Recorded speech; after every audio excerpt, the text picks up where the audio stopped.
কিভাবে খবর শুরু করব বুঝতে পারছি না। সত্যি খুব হাস্যকর। এরকম একটা বিষয় নিয়ে যে হই হই রই রই ব্যাপার হবে এলাকায়, তা ছিল চিন্তার বাইরে। সত্যি আজব ঘটনা ভাই।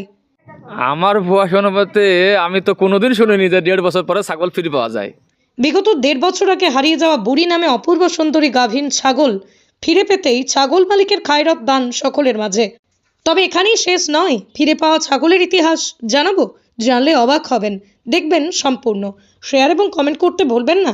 এই ছাগল ফিরিয়ে আনা জনপ্রতিনিধির কথা শুনি, তারপরে বিস্তারিত জানাবো। আমার ভুয়া শোনাতে আমি তো কোনোদিন শুনিনি যে 1.5 বছর পরে ছাগল ফিরে পাওয়া যায়। যে 1.5 বছর পরে ছাগল পাওয়া যায় এটা প্রথম শুনলাম আমি। আপনি বাস্তব কথাই বলেছেন ভাই।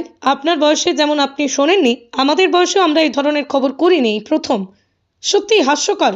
মুর্শিদাবাদের সীমান্তবর্তী জলঙ্গির হোকাহারা গ্রামের বাসিন্দা মলা বাক্স। তিনি আজ থেকে 1.5 বছর পূর্বে দায়ের পাড়ার মাঠে ছাগল চড়াই করাতে যায়। বেশ ভালো কথা, কিন্তু তারপরেই ঘটে বিপত্তি। হুকাহারা গ্রাম থেকে 3 কিলোমিটার দূরের একটি গ্রামের এক মহিলাও সেই মাঠেই ছাগল চড়াতে আসে। চাচা এবং সেই মহিলা একসাথেই ছাগল চড়ায়। বাড়ি ফিরতেই দেখতে পাই চাচার বুড়ি নামে সেই অপূর্ব সুন্দরী গাভীন ছাগলটা নেই। তখনই চাচার মাথায় হাত। তারপরে সেই মহিলার বাড়িতে গিয়ে খোঁজ করেছে, কিন্তু সেই সুন্দরী গাভীন বুড়ির খোঁজ মেলেনি। চাচা হাল ছাড়েনি। না পার পশু ডাক্তার সাথে আমার ভাব আছে।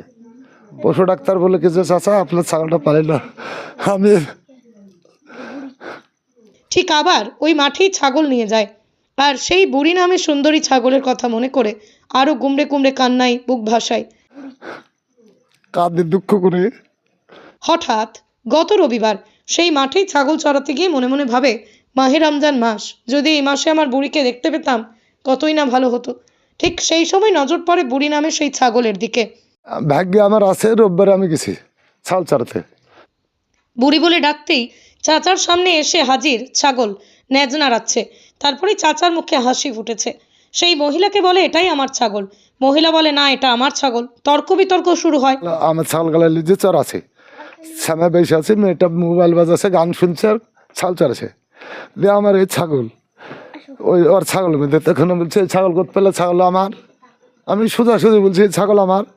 তুমি কবে কবে থেকে এই যে 1-1.5 বছর থেকে তুমি ছাগল আছে, আমি কেস করবো। চাচা থানায় কেস করার ভয় দেখায়। পরবর্তী সময় এলাকার জনপ্রতিনিধি শুকুর আলী থেকে শুরু করে পুলিশ প্রশাসনকে জানিয়ে দারপাড়া গ্রামের সেই মহিলার বাড়িতে যায়। সেখানেই স্বীকারোক্তি দেয় মহিলার স্বামী, এটা চাচার ছাগল। চাচার মেজাজ খারাপ, শুরু হয় হিসাবপাতি। সেই ব্যক্তিকে বলে, আমার ছাগল সহ ছাগলের ছেলে মেয়ে নাতি পুতি সব ফিরিয়ে দাও। হ্যাঁ গাভিন ছিল, হ্যাঁ গাভিন অবস্থায় হারিয়ে গেছিল, লাতেপতি সবই তো হয়ে গেছে। হ্যাঁ হয়ে গেছে। পরবর্তী সময় মীমাংসা হয়, গাভীন ছাগল নিয়ে যাচ্ছেন আপনি, বরং এর পেটের বাচ্চা আমাকে একটা দিয়েন। সে কথা মেনে নেয় সকলে। টোটোতে করে ছাগল এনে বাড়িতে হাজির।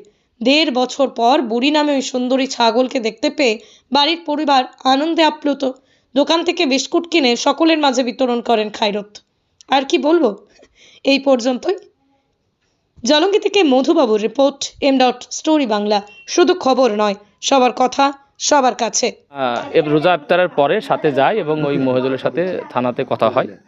একটা কথা হওয়ার পরে ছাগলটা মল্লভক্ষ ভাইয়ের হাতে তুলে দেয় এবং এই ছাগল গাভীন আছে। তো একটা কথা বলে যে আমি ছাগলটা পুষে যাই অনেকদিন, একটা বাচ্চা আমাকে দিতে হবে। তো সেই কথা মতো না আপনার রাখে সে মল্লভক্ষ বলে হ্যাঁ দিব। এই কথা মতো ছাগল ধরেন নিয়ে আসলাম। ছাগল পেয়ে মল্লভক্ষ অনেক খুশি এবং আমরাও খুশি। এবং যে ছাগল দিয়েছে তারও আমি মনে করবো সে আসলেই ভালো মানুষ, তা নাহলে 1.5 বছর পরে ছাগল ফিরে পাওয়া যায় না। এবং খুব ভালো কাজ হয়েছে। এবং মল্লভক্ষ ভাইও গরিব মানুষ, একটা ছাগল জরি খায়, ওরও খুব উপকার হয়েছে ছাগলটা পেতে।